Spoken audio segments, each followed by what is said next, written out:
Hey everybody, Black Ninja 797 here, and welcome back to another episode of Myth Busting Mondays. I hope that you guys are well, and I hope you've had a happy new year. This is the very first episode of 2022, and I'm really looking forward to all the myths that you guys will be sharing throughout this next year. So if you guys have any particular myth, please let me know what it would be in the comment section down below, and I can get to it as soon as possible for you guys.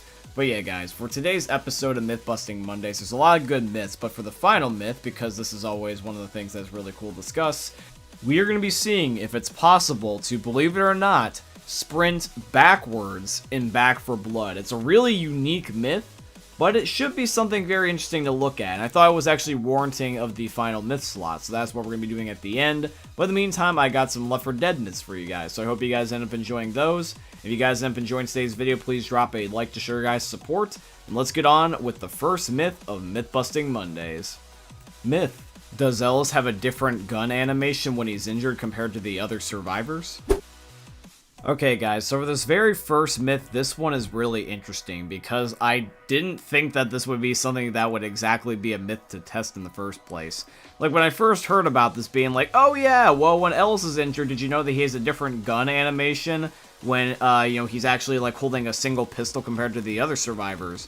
I'm like, wait, really? Because, like, I play as Ellis all the time now, albeit I'm playing in first person most of the time and not third, so maybe that's the reason why I don't see this. So that's what I want to put to the test, is because I just didn't know this if this did happen to be true.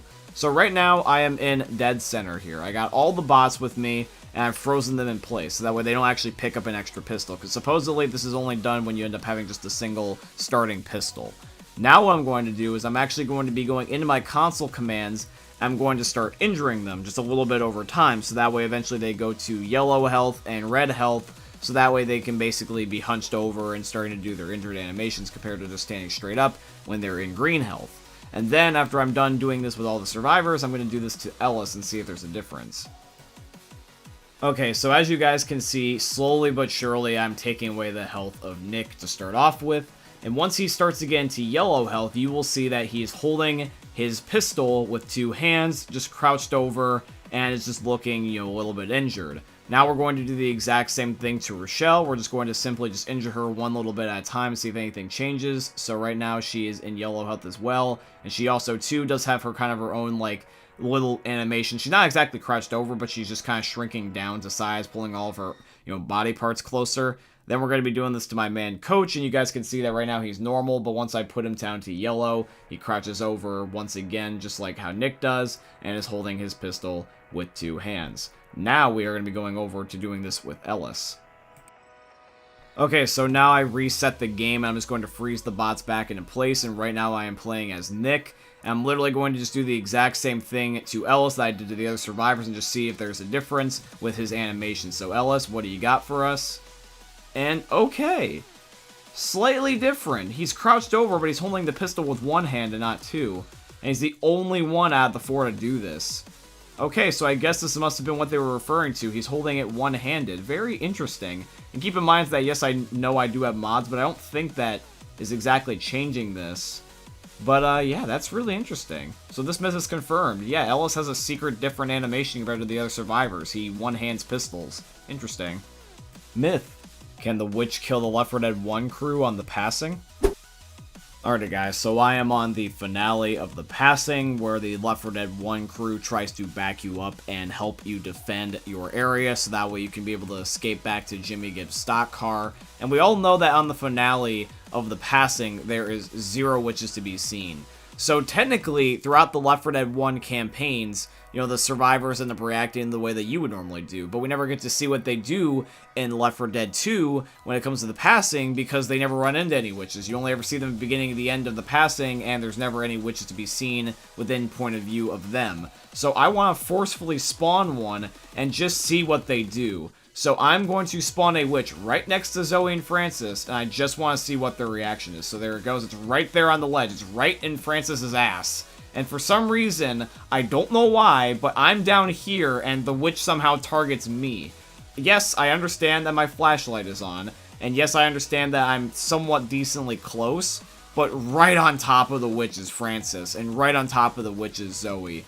surely the witch would have gone for one of them two. Now, yes, keep in mind, I also do understand that they are not exactly survivors. They are kind of just set as NPCs. They're kind of meant to function almost a lot like Virgil and all the other AI that you find throughout the game. They're not really meant to actually be survivors. So maybe their targeting is a little bit different. But, dude, it's still a little bit weird. I even tried to spawn one on Lewis up here, but it wouldn't exactly spawn close enough to actually get angry. It just kind of chilled there behind him. So yeah, unfortunately, it wasn't able to kill them, but I will say this, is that even though this didn't exactly work out the way I intended it to, I want to leave this as plausible. Even though they're not exactly traditional survivors, and even though you can't do things like such as play with them, or play as them rather, I want to leave this as plausible, just because I want to think that there is some way to do this. It's just that we haven't found it yet, and I don't want to give it a definitive no. Myth. Can you one-hit melee the charger if you hit it in the head? Alright guys, so I'm loaded up on the second chapter of Dead Center of the Streets, and I'm going to be trying to spawn in a charger with console commands, and basically what I'm just trying to do is I'm just going to get him to waste his charge so I can go up to him and just melee him in the head and see if there's any difference. So I got him right here, and I'm going to try to see if I can get my cursor right on his head. I think this is close enough, and I'm going to swing. And okay, what do you know? I actually was able to get him there. Now, keep in mind is that even I too myself thought that this was just a dumb fluke. So I'm going to make sure I do this again, because I want to make sure that wasn't something weird, like because of, commands or cheating or, like basically like manipulating the game and not literally playing it just like single player. I understand I'm trying to manipulate the game in my favor here, but I'm trying to see if it's just a fluke. So here we go. We're going to do it again, and I'm lining my cursor up with his head, and ready, 1, 2, 3, swing. Okay, it did it again. It did it again. Interesting. This makes you think. Okay, I'm going to try this again just a couple more times. I'm going to spawn him in again, because keep in mind is that I'm loading him in, and I'm technically spawning him in artificially, so I don't know if this is making it where his health is different.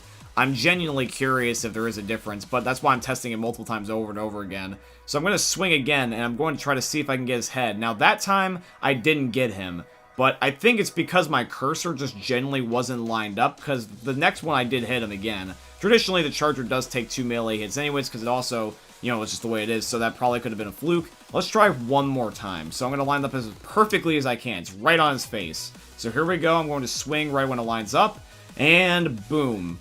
Okay, now despite the fact that I spawned him in artificially, I'm going to have to say that based off what I see, that this is confirmed. Hitting the charger in the head with a melee weapon will insta-kill him. Traditionally, the charger is a 2-hit melee no matter what you do, but I guess if you hit him in the head, there's some sort of multiplier that makes it a one-shot. Now, yes, keep in mind I also did use one melee weapon. I understand that they're all slightly different, so when it comes to this, it might just be a fluke that I happen to have a specific right set of circumstances. But the myth wasn't necessarily to test it out with a specific melee weapon, or if he was moving or anything, it was just if it was possible, so the way I'm labeling this is confirmed. Myth. Is the witch faster in the day than she is at nighttime? Alrighty guys, so I'm loaded up on Hard Rain, and this map is really good for testing because it actually is a map that can both be at day and at night. And basically, I'm going to be going to the exact same spot. I'm going to be going right before the safe room at the elevator that is on the sugar mill. I'm going to be doing this once in the day and then once at night. I'm just going to be shooting a witch that is in the exact same spot, more or less, just because I don't know if I spawned her exactly pixel for pixel in the exact same spots. But basically, I'm going to be trying to spawn her in pretty much the exact same spot and then shoot her with the exact same military sniper rifle and just see if by shooting her in the daytime versus the nighttime, if there's going to be any difference in her speed. So here is the day test. As you guys can see, that's just her knocking me down at normal speed. She was quite close. For me personally, I'm really interested in this myth the most of all of today's episode, just because this one is going to actually make me take the witch actually more seriously in different daytimes if that's the case, because I really want to know if she truly is faster in one or the other. I always just kind of thought she was the exact same speed. Let me know what you think is going to happen in this myth. I'm just curious. So now I'm going to actually load this chapter in for chapter 3, and I just want to see if in the night version that the witch is any faster than she was before. Okay, so right now I'm on the nighttime version, or in this case, Chapter 3 version of basically the Sugar Mill, and I'm going to be spawning in the Witch again in the exact same spot, using the exact same gun, so there's no placebos, and I'm going to be trying to get her basically in the exact spot, give or take. I might be like an inch off, but keep in mind as I'm trying to basically line up as perfectly as I can, and I shoot her as well, and now what's going to happen is I'm going to be playing the footage from when she was shot in the day versus night, side by side.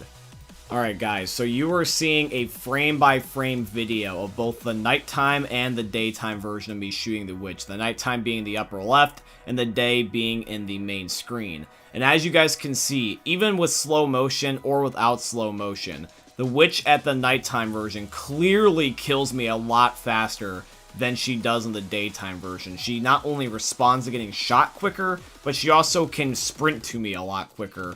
But the thing is, though, is that that's kind of the exact opposite of what the myth's supposed to be. The myth is supposed to be that she does this actually in the daytime versus the nighttime. So ironically, the myth is backwards. She actually is more dangerous at night than she is in day. At least in this particular testing, I use the exact same guns, and I use the exact same map spot. I mean, literally, it's just hard rain in the exact same spot day versus night. So since it's technically the opposite of what the myth is, this is going to be busted, because being faster at night is definitely an interesting result, but the idea is that it was supposed to be actually faster in the day if it was going to be confirmed.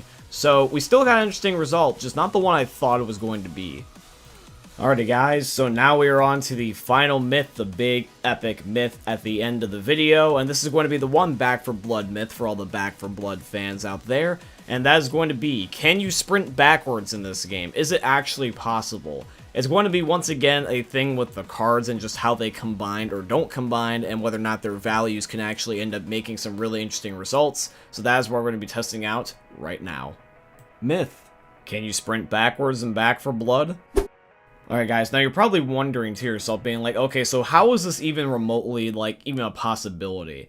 There's two cards that are in this game that I just want to see if they stack together, and that is going to end up being Marathon Runner and Run and Gun. So these two cards cause two different things to happen. So Marathon Runner is a card that makes it so that way your movement speed is not changed based upon your strafing or walking backwards, and Run and Gun makes it so that way you can shoot while sprinting. So I want to see if technically by combining these, if I'm shooting or even walking or sprinting, just in general, am I able to just start sprinting my ass backwards? Is it possible? Because traditionally, you just walk. So we're in the spawn room right here, and I got my deck auto-applied, and I'm just going to be seeing if anything can happen. I'm going to be doing a multitude of tests, and we're just going to be seeing. So I'm walking normally backwards right now. Nothing's changed. I'm going to sprint. I'm just sprinting like normal. Now I'm trying to hold down my shift key, and I'm not sprinting backwards like I intended to. I'm walking forward now. I am shooting while walking forward. I'm shooting while walking backwards. I'm shooting while walking backwards a little bit faster than I would without the card,